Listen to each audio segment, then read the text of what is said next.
జరిగింది మీ అందరికి తెలుసు. సో దానికి ఆ ఈవెంట్ అంతా అద్భుతంగా జరగటానికి మెయిన్గా డిప్యూటీ సీఎం పవన్ కళ్యాణ్ గారు. సో పవన్ కళ్యాణ్ గారు మేము అడగగానే ఆ ఈవెంట్కి రావడం, ఆ ఈవెంట్ అంతా ఒక అద్భుతమైన ఈవెంట్, అంటే నా లైఫ్లోనే ఒక అద్భుతమైన ఈవెంట్. మెగా అభిమానులు కానీ, జనసేన కార్యకర్తలు కానీ, పవర్ స్టార్ గారి అభిమానులు, ఇట్లా అందరూ అక్కడ ఉండి ఆ ఈవెంట్ని ఒక అద్భుతమైన ఈవెంట్గా చేశారు. సో దానికి ప్రత్యేకంగా గౌరవనీయులు డిప్యూటీ సీఎం పవన్ కళ్యాణ్ గారికి thank you very much.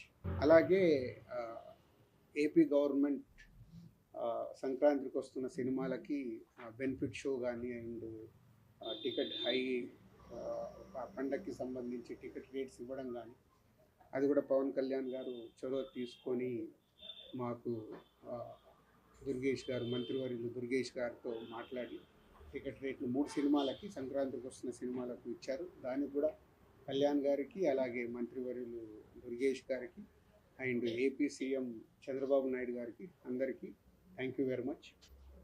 So ఒక సినిమా పండగ వస్తుందంటే పండగ వాతావరణం ఎలా ఏర్పడుతుందో, మనకు సినిమాలు వస్తున్నాయంటే మనకు పండగతో పాటు డబుల్ ఏ సినిమా ఏ రోజు రిలీజ్ అవుతుంది, ఎప్పుడు చూడాలని మన తెలుగు ప్రేక్షకులు, అలాగే ఇప్పుడు పాన్ ఇండియా అయిన తర్వాత గ్లోబల్ ఆడియన్స్ కూడా అటు తమిళ్ కానీ, ఇటు కర్ణాటకలో కానీ, ఇప్పుడు నార్త్లో కూడా మనకు స్టార్ట్ అయింది.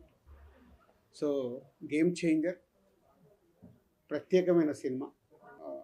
చాలా అప్ అండ్ డౌన్ చూస్తున్నాను, అంటే ఎక్కువ ఎలా జర్నీ జరుగుతుంది అనేది చూస్తున్నాను. ఇలా నన్ను నేను అనాలిసిస్ చేసుకుంటూ ఉన్నాను లాస్ట్ 3.5 ఇయర్స్లో జరుగుతున్న జర్నీలో. సో ఇలా కొన్ని సినిమాలు రిజల్ట్ రాలేదు. సో రిజల్ట్ రానప్పుడు అక్కడి వరకు నాకు బాధ లేదు.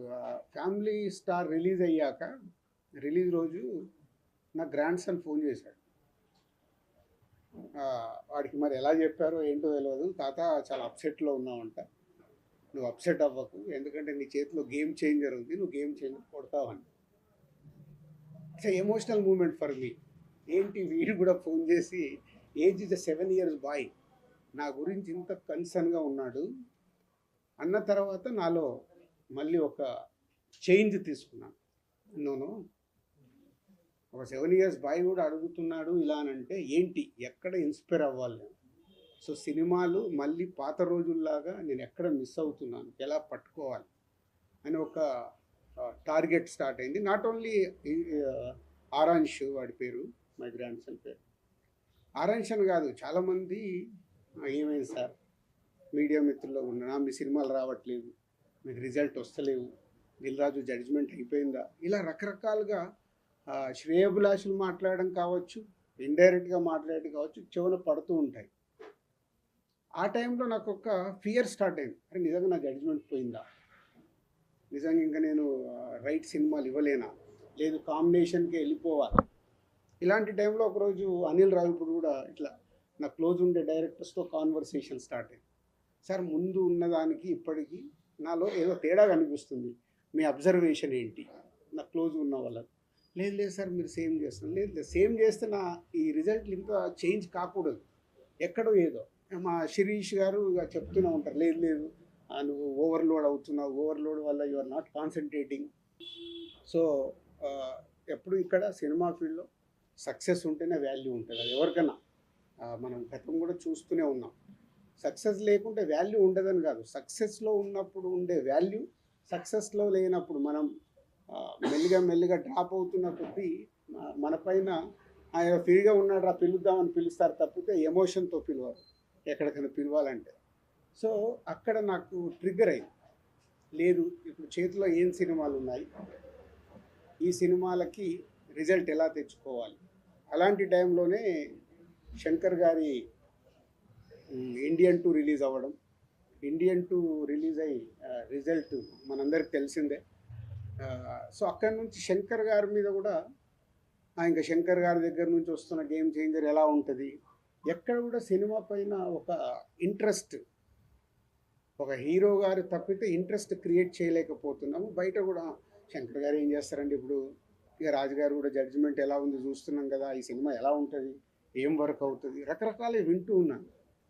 సో వింటూ ఓన్ చేసుకుంటూ లేదు ఈ సినిమా ఏది నమ్మాను, శంకర్ గారు కథ చెప్పినప్పుడు 4 ఇయర్స్ బ్యాక్ ఏమి బిలీవ్ చేశాము అది ఉందా, సినిమాలో అది డెలివరీ చేస్తున్నామా అనే దాని మీదనే నంబర్ ఆఫ్ టైమ్స్ డిస్కషన్ పెట్టుకొని శంకర్ గారితో కూడా మాట్లాడుతూ, జనరల్గా మీ అందరికీ తెలుసు శంకర్ గారు ప్రొడ్యూసర్స్కి అంత యాక్సెస్ అనేది సినిమా విషయంలో క్రియేటివిటీ విషయంలో ఏ పెద్ద డైరెక్టర్ కూడా ఇవ్వరు.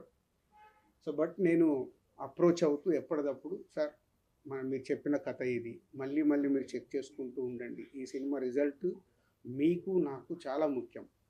ఎస్ కమ్బ్యాక్గా వస్తున్నాను, నేను ఇప్పుడు ఓన్ చేసుకుంటున్నాను. Yes it's a comeback film for me after long time.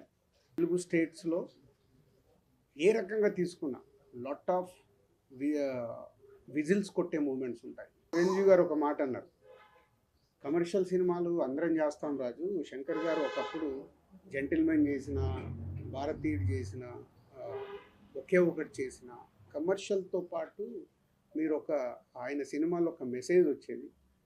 నీ దగ్గరికి కూడా చాలా సినిమాలు నువ్వు ఫ్యామిలీలో తీసిన, యూత్లో తీసిన ఒక మెసేజ్ అంటే కమర్షియల్గా ఉంటూనే ఒక సినిమాలో ఒక వాల్యూతో ఇచ్చేవారు.